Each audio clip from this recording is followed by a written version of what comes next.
সম্মানিত প্রধান অতিথি, বাংলাদেশের গণমানুষের ভরসার স্থল, স্বাধীনতার সার্বভৌমত্ব এবং গণতন্ত্রের রক্ষা কবচ, বিগত ফ্যাসিবাদ বিরোধী গণতান্ত্রিক আন্দোলনের একমাত্র রাজনৈতিক শীর্ষ নেতৃত্ব আমাদের নেতা জনাব তারেক রহমান,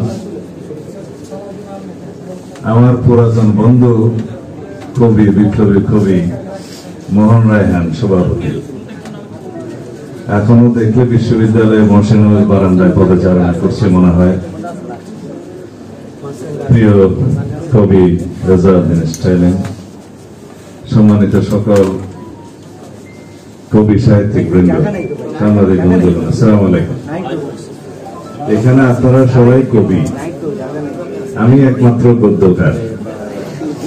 আপনারা প্রকাশকটা পরে বলবো, এবং আমি একমাত্র গদ্যকার, আপনারা সবাই পদ্যকার, যার জন্য আমি খুব একটা আপনাদের সামনে ভালো মতো কথা বলতে পারবো আমার সেই আত্মবিশ্বাস হয়ে উঠছে না।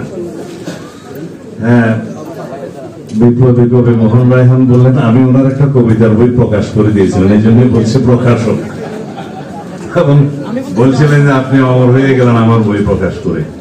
তখন বিশ্ববিদ্যালয় জীবনের কথা, 324 নম্বর রুম, মহসিন হল, ডক্টর সলিমুল্লাহ খান আমাদের বড় ভাই, ওনার রুম, উনি আমাকে দয়া করে আশ্রয় দিয়েছিলেন, ওনার রুমে থাকতাম। সেই রুমেই আজকের বাংলাদেশের যারা সব বয়োবৃদ্ধ কবি তাদের সব পদচারণা ছিল, আমাদের প্রিয় ফরহাদ মাজার সাহেব সহ। সেই সুবাদে আমি কবিদের সাথে একটা আখড়ার মধ্যে পড়ে গেছিলাম আর কি, তবে আমি কবি হতে পারিনি। আমাদের শ্রদ্ধেয় বড় ভাই ডক্টর সলিমুল্লাহ খান কবি হতে চেয়েছিলেন, একটা আকাশের স্বপ্ন নামে কবিতা লিখে উনি ওখানে ইস্তফা দিয়েছেন, আর লিখেন নাই।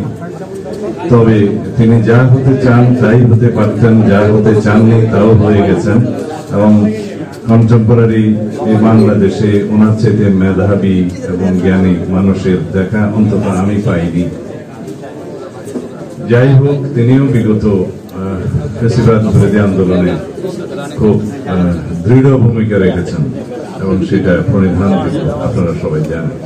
সেই প্রসঙ্গ আপনি প্রকাশক বলার কারণে আসলাম, আমি না হলে আরো সংক্ষিপ্ত বয়ান দিতে প্রস্তুত।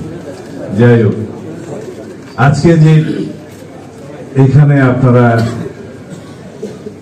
দাবিনামা বা প্রস্তাবনামা দিয়েছেন, আমি আমাদের মাননীয় চেয়ারম্যানের পক্ষে দুই কথা এখানে না বললে আপনারা হয়তো মনে করবেন যে আমরাও বোধহয় গয়ের ওপর রাষ্ট্র পরিচালনার জন্য প্রস্তুত, তা না। আপনারা এখানে যে শব্দ এবং বাক্য বিলাস করেছেন, কিন্তু নিজেরা এটা বোধহয় হৃদয়ঙ্গম করেন নাই যে এগুলো ইতিমধ্যে আমরা উচ্চারিত করেছি, অথবা কিছু কিছু বিষয় এখনই সংবিধানে আছে, আপনারা হয়তো সেটা কবিতার কারণে হয়তো ওখানে গদ্য পড়তে যান নাই বলে হয়তো এতটা মনোযোগ দেন নাই, কিন্তু বিষয়টা বাস্তবায়নের জন্য প্রয়োজন আপনাদের এই উচ্চারণ। যেমন আপনারা এখানে বলেছেন চার্টার অফ কালচার, ইদানিং সনদের বেশি উচ্চারণ হয়, জাতীয় সনদ, এই সনদ, ওই সনদের মধ্যেই আমরা আছি আর কি। এখন আরেকটা পেলাম সাংস্কৃতিক সনদ। যাই হোক, এখানে আপনারা যা বলতে চেয়েছেন সেটা জাতীয় মূল্যবোধকে সংহত করবে, সন্দেহ নেই। সাম্প্রদায়িক চেতনা ও মানবিক মর্যাদা রক্ষায় দিক নির্দেশক হবে। যখন আপনারা এই কালচারাল চার্টার প্রণয়ন করতে পারবেন, তখন যদি আমাদেরকে এদেশের জনগণ দায়িত্ব দেয় অথবা রাখে, তখন আপনাদের সেই কালচারাল চার্টার নিয়ে আমরা চর্চা করতে পারবো, কতটুকু বাস্তবায়ন করা যায়, কতটুকু আপনাদেরকে সম্মানিত করা যায়, এবং সেটা অবশ্যই অসম্ভব কিছু হবে না। কবিতা পরিষদের অন্যান্য দফাগুলোর মধ্যে মোট 11টা দফা নিয়ে আপনারা এখানে যে কথা বলেছেন, যে সাংস্কৃতিক রাষ্ট্র দর্শনের সাংবিধানিক প্রতিফলন, আমি যদি বলি এগুলো কেবলই শব্দবিলাস এবং বাক্যবিলাস, হয়তো আপনাদের জ্ঞান চর্চার বহিঃপ্রকাশ হতে পারে, কারণ এখানে আপনারা যা লিখেছেন তার কি আসলে কোন রূপরেখা আপনারা দিতে পারবেন? বলেছেন সংবিধানে রাষ্ট্রের সাংস্কৃতিক দর্শন সুস্পষ্টভাবে অন্তর্ভুক্ত করতে হবে, যা জাতির অতীত, বর্তমান ও ভবিষ্যৎকে ঐক্যবদ্ধ করবে। সেটা যদি আপনারা প্রকৃতপক্ষে সাংবিধানিক ভাষায় উল্লেখ না করেন, সেটা তো সেখানে কন্টেইন করা যাবে না, ধারণ করা যাবে না। হ্যাঁ, আমরাও বলবো, আপনাদের সাথে আমরা একমত, সারা জাতি একমত, অতীত ভবিষ্যৎ বর্তমান সবকিছুকে আমরা ধারণ করব, এর বেশি কিছু তো না। তো সুতরাং সবকিছু কবিতার ভাষায় যদি আপনারা লেখেন, আসলে আপনাদের দাবিগুলো অনুল্লেখিত থেকে যাবে। তো সেই জন্য এটা আর্টিকুলেট করতে হবে এই ভাষায়, যে ভাষায় আমরা কথা বলি আর কি, গদ্যের ভাষায়, আইনের ভাষায়। ঐতিহাসিক সংগ্রামের মর্যাদা অবশ্যই আছে। ভাষা আন্দোলন, মুক্তিযুদ্ধ, গণ অভ্যুত্থানের চেতনাকে সংবিধানে সুরক্ষিত ও সম্মানজনক স্থান প্রদান, এটা আছে, সংবিধানের প্রস্তাবনায় আছে। মুক্তিযুদ্ধ, স্বাধীনতা, বাংলাদেশের মানুষের ইচ্ছার অভিপ্রায় সবকিছু আছে, বাস্তবায়নটা আমরা করি না, এটাই হলো ব্যবধান। স্বাধীনতার ঘোষণাপত্র, ত্রয়ী আদর্শ, যেটা আপনারা এখানে বলেছেন, এগুলো জাতীয় সমাজের মধ্যে আমরা এগ্রিড হয়েছি ইতিমধ্যে। সাম্য, মানবিক মর্যাদা, সামাজিক সুবিচার, তার সাথে আছে ধর্মীয় স্বাধীনতা এবং সম্প্রীতি বজায় রাখা হবে, নিশ্চয়তা বিধান করা হবে। এইটা হচ্ছে রাষ্ট্র পরিচালনার মূলনীতি আর্টিকেল 8 অনুসারে, যেটাই নির্ধারিত হোক না কেন, কারণ এই ব্যাখ্যাটা আমি এখন এখানে বিস্তারিত দিলে অনেক সময় লাগবে, যেটাই নির্ধারিত হোক না কেন তার সাথে এই বাক্যটা আমরা গ্রহণ করার জন্য আমরা সম্মত হয়েছি। কারণ আর্টিকেল 8 অনুসারে যেটা এখন বর্তমানে বিদ্যমান, সেটা হচ্ছে পঞ্চদশ সংশোধনের সেটা মূলনীতি, যেখানে আপনাদের এখানে অনেকের মত পার্থক্য থাকতে পারে এই বিষয়ে, সেই জন্য আমি এখানে বেশি এগুলো নিয়ে আলোচনা করব না। সেখানে ধর্ম নিরপেক্ষতা আছে, অন্যান্য বিষয় আছে যেগুলোর সাথে আমরা কেউ একমত নই, কেউ আবার একমত, কেউ এটা চায়। যাই হোক, জনগণ যাদেরকে ম্যান্ডেট দিবে সেই মূলনীতি তারা নির্ধারণ করবে, মূলনীতি যাই নির্ধারণ হোক তার সাথে এটা অন্তর্ভুক্ত থাকবে। হয়ে গেল আপনাদের এই দাবিটা পূরণ।